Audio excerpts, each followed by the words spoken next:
everyone, Tyler DeLuca here, and we got some WNBA Finals talking points. Oh my goodness, that game one was absolutely insane. I mean, across the board, insanity. From the comeback to the final moments to the missed chances at times, absolutely insane. So let's dive into it. First off, we got to talk about Napheesa Collier. I mean,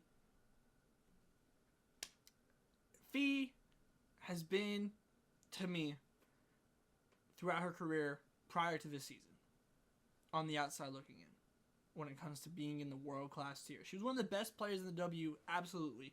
But when it comes to being world-class, I didn't think she had taken that step yet.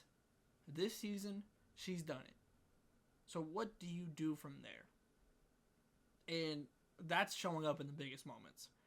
And consistently, in this game, especially on the defensive side of the ball, where it almost feels like a typo, but with 3 steals and 6 blocks, one of just the most, I gotta imagine, aggravating defensive performances for the Liberty that they've gone against in a very long time. I mean, just fantastic. The block that she had on Jonquel Jones, absolutely insane. Insane. And what she's been able to do this season is level up herself. And doing so has allowed everyone else to level up around her. And what's very interesting to me is that this is a very rare mix of you having one of the best players in the world that is also very much operating within the system of a team and is still shining in that manner while being within the system of the team. Because this Lynx system and what they've been able to do and build and just the machine that is just so well oiled that they've created in Minnesota is incredible.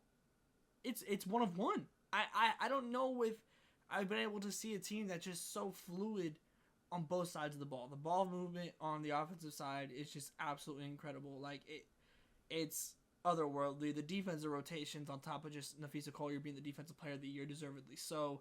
Like, everything about it is just absolutely impressive to me. And in this game, that's what it comes down to me, is the habits that they've been able to build on both sides of the ball. Because when you go down 18, they just kind of stayed steady. When it could have easily just fallen apart, frankly. It got close to doing that at times, where, like I said, you go down 18, then you're down double digits with under 5 minutes remaining. Like, they had to make multiple comebacks in this game, and yet for me watching it, I never felt worried. I certainly felt like, oh, this is not good, that you're down 18, 15, whatever. Certainly not good, but worried wasn't the feeling. And it also is important to know that they just played on Tuesday. You play Game 5 Tuesday, you travel Wednesday, you play Thursday. Like, there was no break in between series for this Lynx team. And so they came out a little slow, a little sluggish, but just kind of stayed steady. Which is something that the Liberty were not able to do. And because you start off with Jonquel Jones dominating this game. I mean, it felt like she was everywhere and was fantastic early on in this game. And this is a problem that I've had with the Liberty, even going back to last season when this kind of edition of the Liberty first formed, is that they go away from Jonquel Jones when they don't have to. For the Lynx, one of their biggest deficiencies, I'd say probably their biggest deficiency, is their lack of just true size. I think they compensate for it very, very well, but ultimately they still don't have size. They don't have raw power down low in the paint, which Jonquel Jones brings. And even like Connecticut, I feel like they didn't really use their size in Bree Jones and Olivia Nelson-Ododa, Did you really use that in that way and emphasize it? Where it felt like at the beginning of this game, the Liberty were emphasizing Jonquel Jones, as I feel like they should be doing so much more often in just the grand scheme of these past 2 seasons. And then they go away from it. They go away from what they were finding successful with Jonquel Jones. And then you go to Sabrina, who shoots 8 of 26. Stewie, who shoots 6 of 21. I'm okay.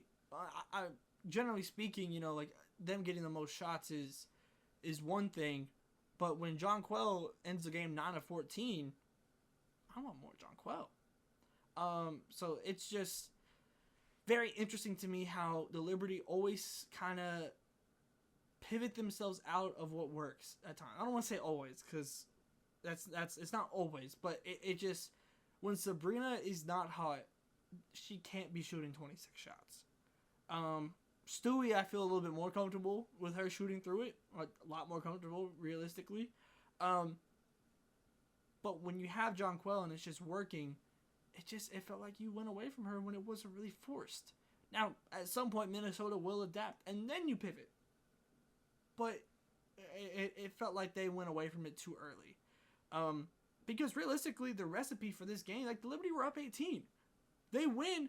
The biggest thing for me on the box score is the offensive rebounds. It was 20-5 in the Liberty's favor. Yet they weren't able to convert on over 50% of those offensive rebounds, which is obviously not great.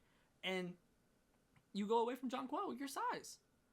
So to me, looking at this game and trying to paint the picture for the rest of the series, the Liberty have the recipe here.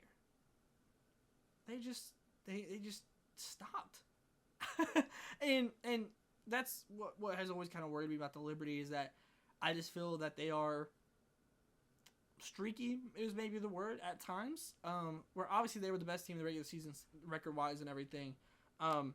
So like they are certainly, like, these are the two best teams in the WNBA, no doubt in my mind. But the steadiness of Minnesota just provides with so much more comfortability. And that's what I'm kind of looking at going forward. Also, we have to mention Courtney Williams.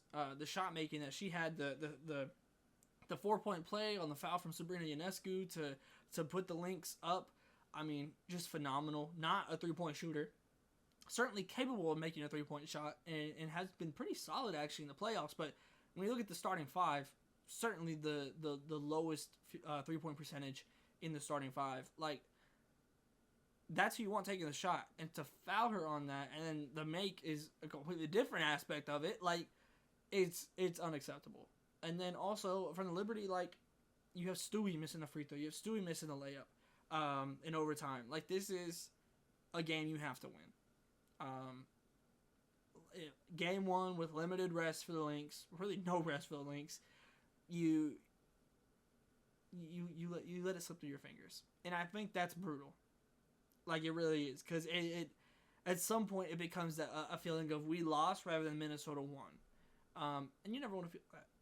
So now it's okay. Game two, you can't lose back to back, not at home.